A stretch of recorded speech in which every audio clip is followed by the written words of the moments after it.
Hey everybody, it's Austin Ward for Lettermen Row back at HQ with another BuckIQ breakdown. We've got the Rushmen, Tracy Sprinkle, former Ohio State guy down in those dirty trenches doing the dirty work. One of my favorites to cover from the last couple of years. He's a testimony over theory guy working with Coach Jay. And this new wave, Tracy, we're looking at today, you've got the Haskell Garretts, Taron Vincent, Tommy Togiai, Davon Hamilton. You throw him in the mix as well. There are a lot of guys trying to fill those shoes there at defensive tackle. What's this next wave going to look like? I think we have a lot of young, athletic guys. Obviously, Coach Johnson is the greatest at what he does, and obviously recruiting great players. But I think these young guys are going to be a sight to see this season. When you leave, when your days playing with the Rushmen and being in Coach Jay's room are done, I know you're still carving out a professional career. How much does that voice stay in your head? Oh, it's in there all the time. You know, I mean, on and off the field. I mean, that guy's a guru, not only at coaching but at life lessons. You know, he's taught us a lot, and you'd be able to go visit him over the spring game. It was great, you know, to see him. You know, a bunch of those Rushmen are back. They've got the House You Go and Eat brand going. Definitely check that out at Lettermen Row and with Tracy Sprinkle and all those rest of those guys on Instagram, Twitter.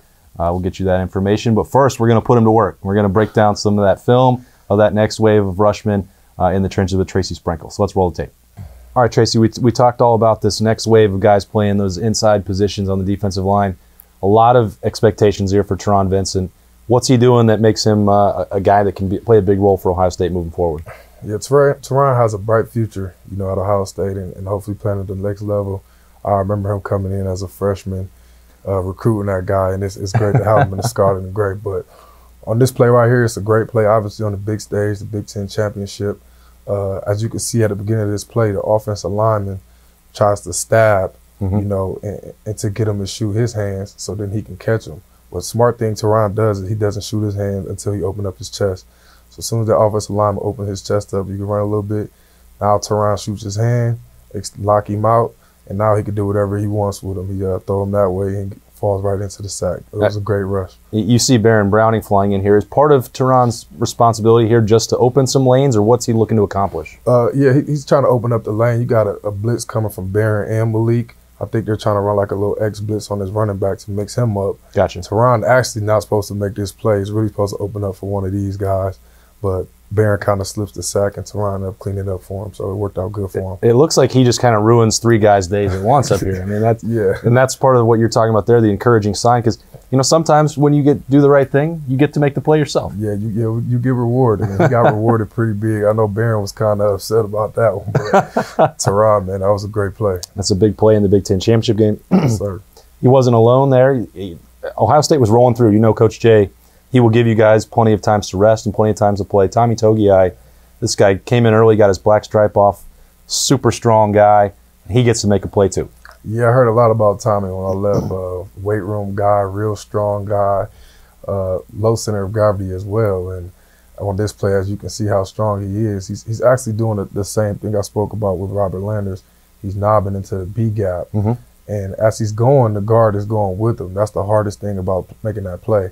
So he steps and the guard steps, but his strength shows right there, you know. He pushes the guard and then he gets vertical and gets the TFL. That was one thing I was wondering when I saw this play with Togiai. You know, for you big defensive tackles, when there is that much flow and they're trying to direct the play one way or the other and make you move a little bit laterally, do you like that? Do you not like that? No, you never like going lateral down the line of scrimmage, you know, and that's what this is an outside play. So they want you to go lateral so they can create lanes for the running back. And what Tommy did good was as soon as he made contact with the guard, he got vertical. And vertical penetrations, it kills all outside zones. And that's what he did on that play. So you throw these two guys out there for Ohio State. We touched on Davon Hamilton. We didn't throw any clips on here because we're looking at guys who hadn't done a lot yet.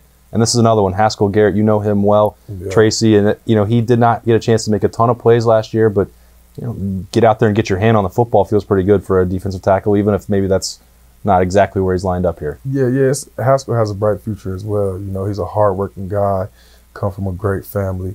You know, and it's good to see guys like this get rewarded on the field.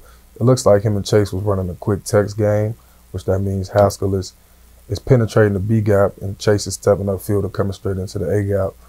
And obviously this quarterback did a 3-step drop because he's in the end zone and threw it quick. And Haskell got his hand up, perfect time, matched the hand, which coach always emphasizes, and he got the batted ball. The match the hand. Tell me about drilling that, when the right time is to get your hands up, all the things that go into that play. Yeah, we drilled it a lot when I was here.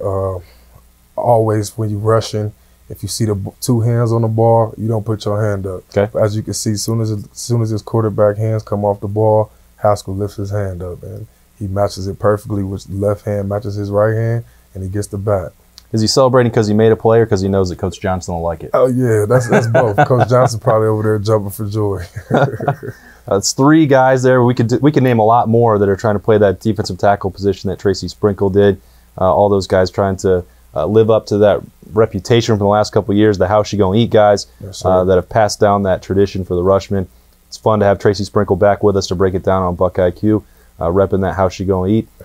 That's Tracy Sprinkle. I'm Austin Ward. We're going to see you next time on Lettermen Row for BuckIQ.